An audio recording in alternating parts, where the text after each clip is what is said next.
What's going on, good people? I'm Jeff Harris, joined by the one and only Jonah Restuccio. That's a great introduction. I like that. Welcome into the Delmarva Sports Insider, the only show giving you in-depth analysis to all local sports right here on the shore. Got to switch it up a little bit. We don't have, our fearless leader, Trayvon Miles, here. But nonetheless, we have a lot to get to on tonight's episode, including the first week of football in the state of Delaware. The defending Division II state champs were on their home turf on week 1. Highlights from Delmar are coming up. Also later on in the show, the rest of the opening week in fall sports. We can't forget about our full menu of volleyball, soccer, and of course, field hockey. Now also coming up after the whistle returns this week, featuring one of the top pitching talents, not only in the Bayside, but in the entire state of Maryland. We check in with Madison Pleasance later in the show. Now, welcome into the Delmarva Sports Insider. Of course, it is Saturday night. Yes. And Jonah, where else to kick things off than with some football? That's right, Friday night, Weehawken has improved its win total by 1 game in each of the previous 2 seasons, so slowly starting to get there, and that's really under the direction of head coach Brian Hansen.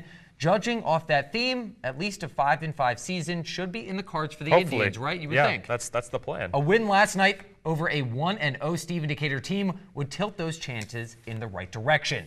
Scoreless game in the first quarter. London Drummond, check it out, changes that. He must be special somebody decided to give him that number 44. Yeah, right? Looking like Ben Tate rumbling 78 yards to the end zone to put Decatur up 8-0. Weehawken, though, responding. Some very patient running by Weehawken back Ronnie Satchel. That's a name we hear often. Follows some blockers, makes a couple great moves to get in 16 yards out for the score. Decatur, though, still leading by 2 going into the half.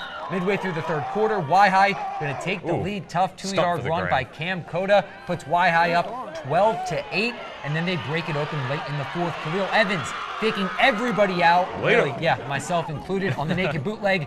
85 yards to the crib. Indians with a 10-point lead, and when you've got a lead that late, you lean on your defense to keep it. Rivals, 4-star prospect Dominic Bailey coming up big on the defensive line. Now you see why he's got offers from some of the really best schools in the country. Weehawken, they roll past Decatur, the final 18-8.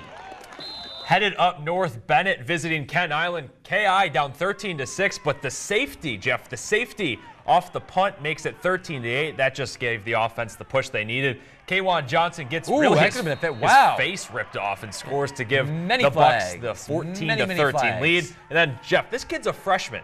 Look at this. Matt Burnside right in the bucket of Trey Thomas. A freshman.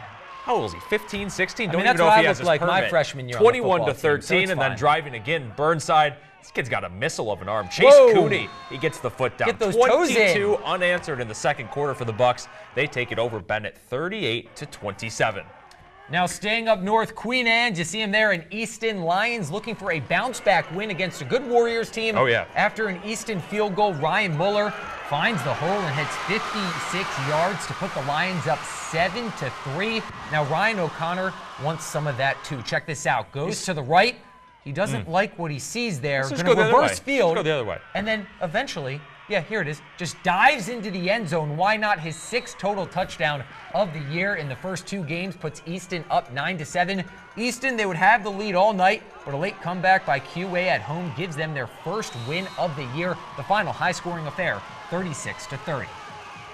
And here are the rest of the scores from the Bayside last night. Colonel Richardson, they pitched a shutout in their first victory of the year, 33-0 over Snow Hill. Jordan Gabriel and Tyler Stanley, they had 2 scores on the ground each. In Kent County, they top Washington.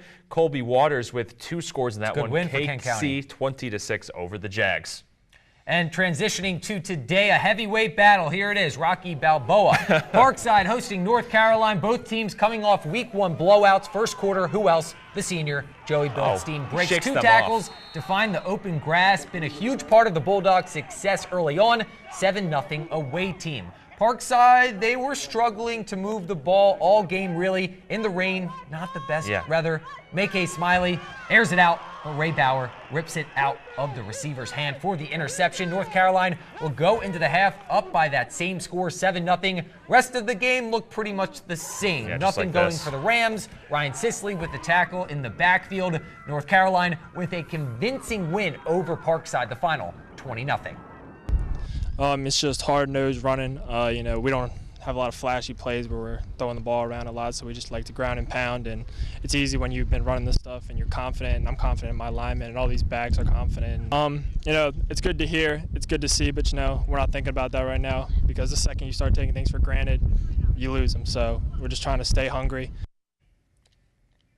And Jeff, Joey, he's replacing a guy by the name of David Bailey Jr., who rushed for 80 yards in a Boston College football win today. So not easy replacing a player of that caliber, but so far 2-0 for the Bulldogs, and Mr. Bildstein's looking great. Yeah, and laser focus. Listen to how he answered those questions. We're focusing on the next game, the next opponent, what we have to do. We're not going to settle for this game. Coach McCormick has him trained up there. You would think that he would. We know how he talks to us after the games. You know his players are going to be locked in.